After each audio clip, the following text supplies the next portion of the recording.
Hello दोस्तों, welcome to my YouTube channel. तो आप सभी का बहुत बहुत स्वागत है। सभी के लिए जय हिंद। दोस्तों, आज बात करेंगे धार्मिक एवं पर्यटन स्थल में, जिसमें बात करेंगे सांची के ऊपर। इससे पहले खजुराहो पर वीडियो लेकर आया था, तो खजुराहो के ऊपर विस्तार पूर्वक चर्चा की थी। तो आज बात करेंगे किसके ऊपर दोस्तों? सांची के ऊपर। तो वीडियो में आगे बढ़ने से पहले वीडियो को लाइक और चैनल को सब्सक्राइब कीजिएगा और लिंक को अपने दोस्तों में ज़्यादा से ज़्यादा शेयर कीजिएगा। तो दोस्तों, सांची, तो पहले बात कर लेते हैं कि सांची कहाँ पर है। तो दोस्तों, यह रायसेन जिले के अंतर्गत आता है। और रायसेन जिला किस राज्य के अंतर्गत आता है? तो मध्य प्रदेश के अंतर्गत आता है। ये आप याद रखोगे। अब बात करते हैं दोस्तों की जो सांची, तो इसके पुराने नाम क्या हैं? अक्सर एग्जाम में पूछे जाते हैं पुराने नाम। तो पुराने नाम आप याद रखोगे। पुराने नाम इसके क्या क्या हैं? तो पुराने नाम वेदसगिरी,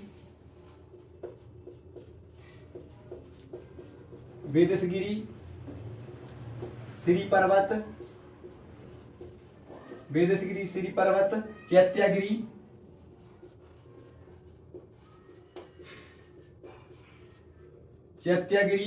काकनाथ,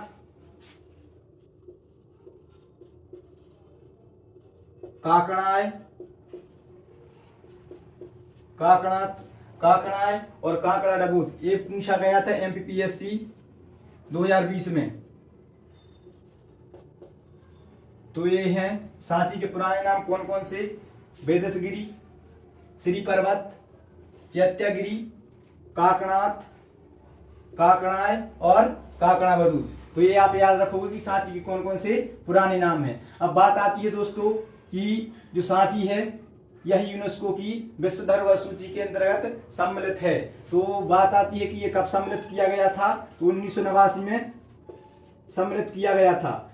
सांची यूनेस्को की विश्व धरोहर सूची में सम्मिलित होने वाला मध्य प्रदेश का दूसरा स्थल है। इससे पहले मैंने कल आपको वीडियो में बताया था खजुराहो, जो 1986 में शामिल हुआ था, और यह यूनेस्को की विश्व धरोहर सूची में शामिल होने वाला मध्य प्रदेश का पहला स्थल था। दूसरा कौन सा है दोस्तों? तो दूसरा है सांची। ठीक है। अब बात आती है दोस्तों की जो सांची है यह क्यों प्रसिद्ध है? तो यहाँ पर जो प्रमुख स्तूप हैं जो बौद्ध धर्म से संबंधित हैं, वह इनकी प्रसिद्धि का कारण है। तो जो प्रसिद्धि का कारण है वह क्या है दोस्तों? स्तूप।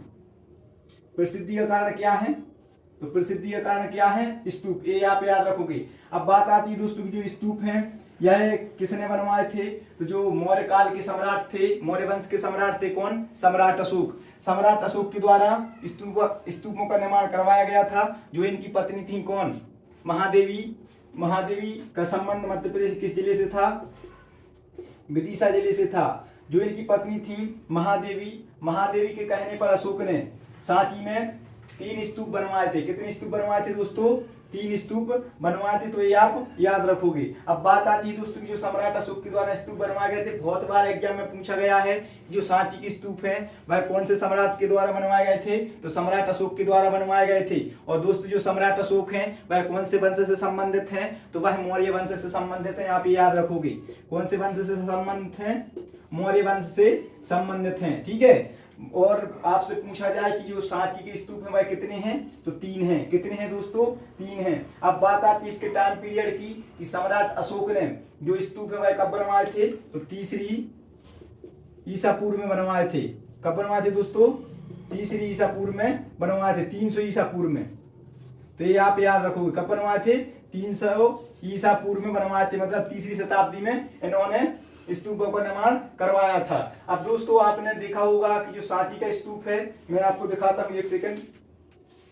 देखिए, जो सांची का स्तूप है, जो इसमें जो डिजाइन दिख रही है, जो सांची का स्तूप है, देखिए आप, जो सांची का स्तूप दिख रहे हो आप कैमरा में देखो। अब सांची का स्तूप देख रहे हो दोस्तों। जो इसमें डिजाइनिंग है, इसको क्या कहते हैं? तो इसको भरहुत कहते हैं। क्या कहते हैं? भरहुत।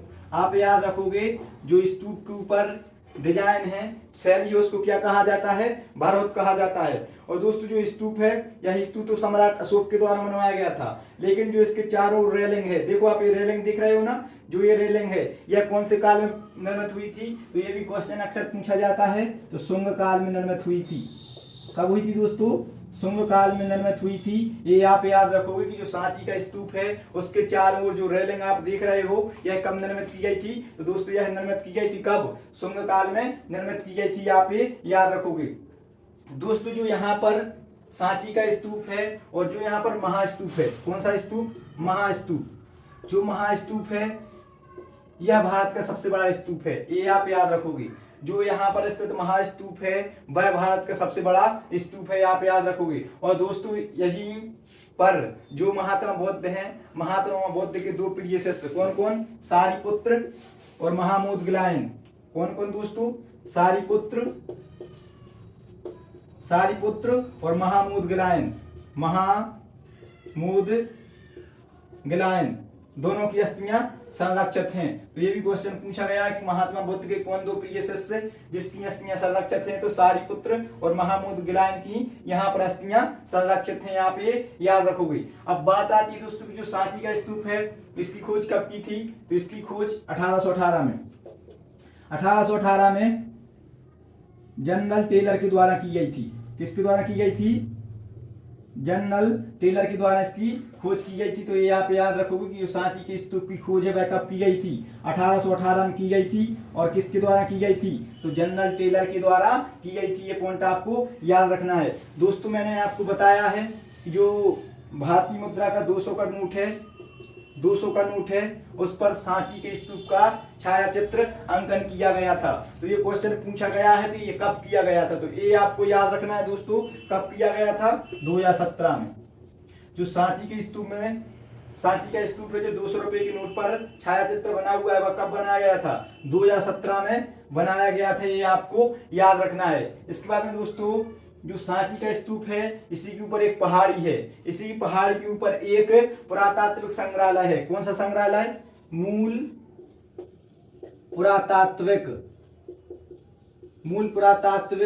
संग्रहालय। मूल पुरातात्विक संग्रहालय है। तो ये भी क्वेश्चन पूछा गया है कि मूल पुरातात्विक संग्रहालय कहाँ पर है? तो सांची में है। अब बात आती है कि दोस्तों इसको किसने बनवाया था? तो 1919 में 1919 में सर जॉन मार्शल के द्वारा बनवाया गया था। सर जॉन मार्शल के द्वारा मूल पुरातात्विक संग्रहालय का निर्माण करवाया गया था। कब? 1919 में। तो आपको याद रखना है दोस्तों कि सांची क्यों प्रसिद्ध है? तो क्यों प्रसिद्ध है? स्तूपों के लिए प्रसिद्ध हो, इसके आप प्राचीन नाम याद रखोगे। तो आई होप आप लोगों को जानकारी अच्छी लगी होगी। तो सांची के ऊपर जितनी भी मेरे को जानकारी मिली थी मैं आपके सामने लेकर आया हूँ। तो वीडियो को ज्यादा से ज्यादा शेयर कीजिएगा, चैनल को सब्सक्राइब कीजिएगा। मिलते हैं नेक्स्ट ऐसी ही शानदार जानकारी के साथ, तब तक आप सभी के लिए जय हिंद।